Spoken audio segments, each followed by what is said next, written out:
사람을 구원하신 이유라는 제목으로 말씀 나누도록 하겠습니다. 이 세상에는 이제 인구가 계속 늘어나고 있고 그러는 사이에 사람들이 사용할 수 있는 자원들이 줄어들면서 사람들이 이제 아껴 쓰기를 시작하죠. 하지만 아무리 아낀다고 해도 그 자원은 점점 금방 사라집니다.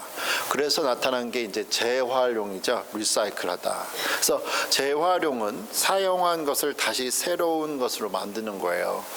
이 재활용을 한 예로 들면 원래 성질은 변하지 않고 그 대신에 좀 재활용하면은 제품이 좀 떨어져요. 질이. 그래서 플라스틱 병을 녹여서 다시 좀 품질이 좋지는 않지만 쓸만한 무슨 플라스틱 의자를 만드는 것과 같습니다. 그렇게 해도 쓸 수 없는데 이제 쓰레기가 또 나오게 되죠. 그런데 쓰레기가 또 이렇게 많이 나오다 보니까 재활용으로 줄이고 해도 쓰레기 매립의 문제가 또 생기는 거죠. 환경 오염의 문제가 생깁니다. 그래서 요즘에 나온 거는 리사이클링 말고 재활용 말고 업사이클링이라는 게 단어가 나왔습니다. 한국말로는 잘 모르겠어요. 업사이클링. 이것은 쓰레기로 버려지는 것을 재활용하고도 안 돼서 쓰레기로 버려지는 것을 다시 건져내서 더 좋은 제품으로 만드는 것을 말합니다. 이런 단계는 그 제품의 성질을 이제 변화시키는 게 아니고 그냥 그대로 유지하면서 더 좋은 걸로 만드는 업해주는 업사이클링이에요. 한 예로 우리가 하는 게 뭐냐면 청바지 낡으면 버리죠.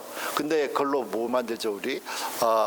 가방 만들잖아요. 청바지로 가방 만드는 게 이게 우리는 그 재활용이 아니라 그 성질 그대로 다른 용도로 쓰게 되는 거예요. 이게 그러한 것이 이제 업사이클링이라는 얘기를 하는데 그래도 또 남은 것들 정말 어떻게 수 없이 버려야 되는 것들이 또 있겠죠. 오늘 우리가 읽은 이 성경 본문은 쓰레기처럼 버려져서 아무 쓸모없게 된 죄로 죽은 사람들을 놀라운 능력의 하나님께서 새롭게 변화시켜서 하나님을 찬양하는 유용한 존재로 만드셨다라는 것을 이야기해 주고 있습니다. 오늘 에베소서 2장 1에서 4절부터 이제 3절에 이렇게 있죠. 아무 쓸모없는 쓰레기와 같은 죽은 상태를 보여주고 있습니다. 그는 하나님인데 허물과 죄로 죽었던 너희를 살리셨도다. 그때에 너희는 허물과 죄로 있을 때를 말하는 거죠. 그때에 너희는 그 가운데서 행하여 죄 가운데서 행하여 이 세상 풍조를 따르고 공중의 권세 잡은 자를 따랐으니 곧 지금 불순종의 아들들 가운데에서 역사하는 영이라.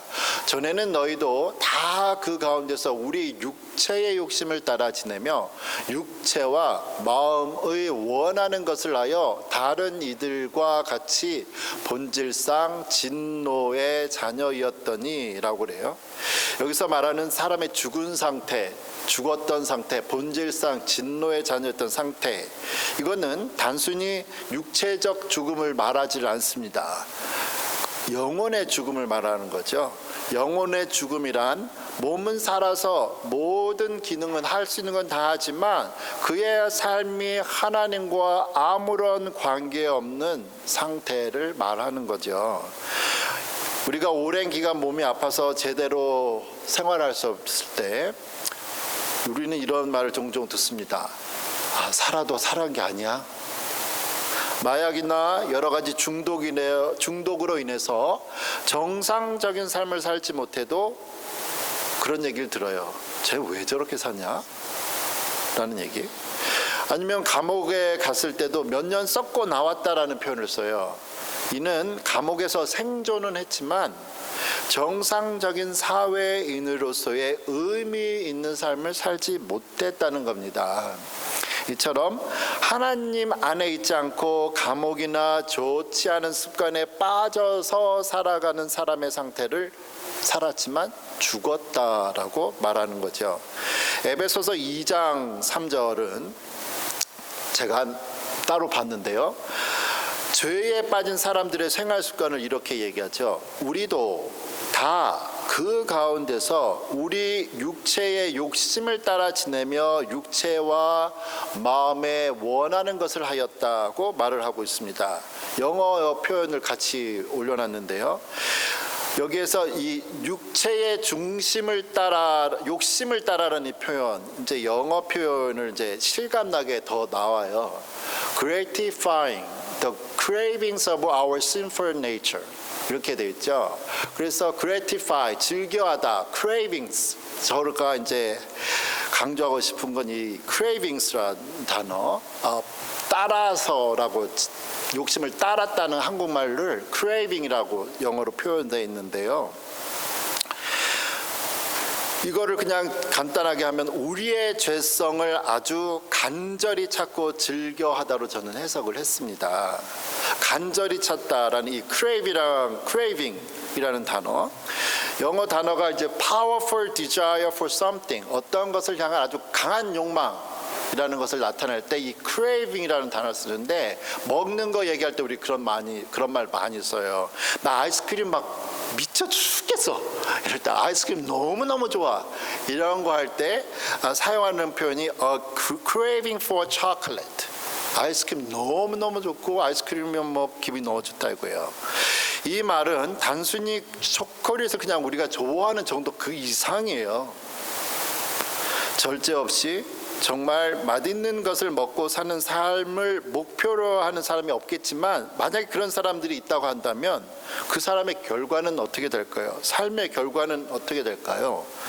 오늘 에베소서를 지은 바울이 빌립보서에서 이러한 사람들을 이렇게 이야기합니다. 빌립보서 3장 18절과 19절에 내가 여러 번 너희에게 말하였거니와 이제도 눈물을 흘리며 말하노니 여러 사람들이 그리스도의 십자가의 원수로 행하였느니라. 그리스도의 십자가의 원수로 행했다는 건 옛날처럼 죄 짓던 사람, 그 사람을 계속 사는데, 그 사람들의 결국은 뭐냐? 19절에 그들의 마침은, 그들의 끝은 어떻게 되냐? 멸망이다. 그들의 신은 배요 그랬어요. 제가 이 성경 구절 제일 처음에 읽을 때는 그들의 신은 배다니, 신은 신발을 말하나 배는 배 있잖아요. 물등을 둥둥 떠다니는 배인가?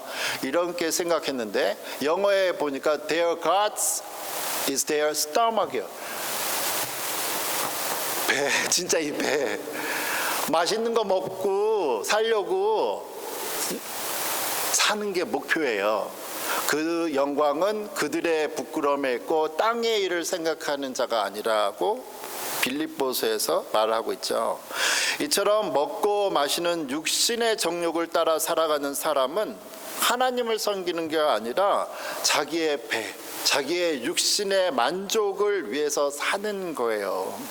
그래서 이들은 하나님을 섬기는 게 아니라 자신의 배, 즉 자신의 욕망을 신으로 살아가고 있습니다. 그렇기 때문에 하나님을 섬기는 게 아니라 나의 욕망을 섬기기 때문에 결국은 멸망이다라는 거죠. 요즘 우리 사회에서도 무엇인가에 중독되어 주체할 수 없이 살아가는 많은 사람들이 있습니다. 그 사람들을 그냥 그렇게 살아가도록 줄게 사회가, 국가가 방치할까요? 우리 사회는 그러한 사람들을 단 한 명이라도 정상화하기 위해서 수많은 예산과 인력을 투입합니다. 나랑 관계가 없는 사람인데도. 왜 그러죠? 그 생명이 귀하고 불쌍하기 때문이죠. 같은 사람인 우리도 이렇게 사회에 해를 끼치는 사람들을 구원하기 위해 노력하는데, 하물며 하나님께서는 죄로 죽은 사람들을 보실 때 얼마나 더 마음이 아프셨겠어요. 그래서 하나님께서는 아무 쓸모없는 쓰레기와 같고 죄로 죽은 사람들을 다시 새롭게 창조하셨습니다. 그게 오늘 본문 에베소서 2장 4절과 7절에 긍휼이 풍성하신 하나님이 우리를 사랑하신 그 큰 사랑을 인하여 허물로 죽은 우리를 그리스도와 함께 살리셨고 너희는 은혜로 구원을 받은 것이라. 또 함께 일으키사 그리스도 예수 안에서 함께 하늘에 앉히시니 이는 그리스도 예수 안에서 우리에게 자비하심으로써 그 은혜의 지극히 풍성함을 오는 여러 세대에 나타내려 하심이라. 하나님께서는 우리를 다시 살리셔서 죽음 그 이전보다 더 좋은 상태로 만드셨어요. 바로 우리가 하늘에서 예수님과 함께 살게 된 겁니다. 하나님께서 우리를 살리신 이유를 나타내는 그 표현들이 자주 나타나는데 바로 긍휼, 사랑, 자비, 은혜라는 단어가 여기 계속해서 반복되어 가고 있죠. 긍휼은 쉽게 표현해서 구약 성경에서 사용된 이 히브리 말로 본다면 여자의 배, 임신한 배, 자궁을 나타내는 단어가 긍휼의 원뿔이에요. 이는 생명을 보호하는 이 모성애를 나타내고 있습니다. 사랑은 단순한 이 감정, 좋아하는 감정 그 이상이 아니라 이상으로서 하나님의 조건 없는 사랑을 말하죠. 하나님께서는 인간의 죄와 허물에도 불구하고 아무런 조건 없이 우리를 구원하셨다는 거예요. 또 나오는 표현 자비는 이 모성애, 자궁에 있는 임신한 어머니가 나타나는 그 외부의 행동으로 나타나는 걸 자비. 그래서 구제와 치료처럼 구체적으로 나타나는 이 사랑이 자비예요. mercy. 그래서 우리 동네에 mercy hospital 있죠. 이 하나님의 행동하는 사랑은 하나님의 그냥 말로만이 아니라 나타나는 하나님의 행동하는 사랑은 예수님께서 죄인을 위해 대신 십자가에 죽으심으로 나타나셨습니다. 은혜라는 것은 뭐냐 그러면 은혜는 인간의 공로나 행위와 상관없이 그냥 거저주는 구원을 말해요. 바울은 이러한 하나님의 죄인을 향한 사랑을 강조하기 위해서 이 짧은 성경 구절에서 긍휼, 사랑, 자비, 은혜라는 표현을 계속 반복하고 있죠. 그럼 이처럼 아무 대가도 치르지 않고 죽음의 상태에서 구원받은 우리가 잘나서 구원받았다고 자랑할 수 있을까요? 에베소서 2장 8절과 9절은 이렇게 말씀합니다. 너희는 그 은혜에 의하여 믿음으로 말미암아 구원을 받았으니 우리가 받은 이유는 이것은 너희에게서 난 것이 아니요 하나님의 선물이라. 행위에서 난 것이 아니니 이는 누구든지 자랑하지 못하게 함이라고 말씀합니다.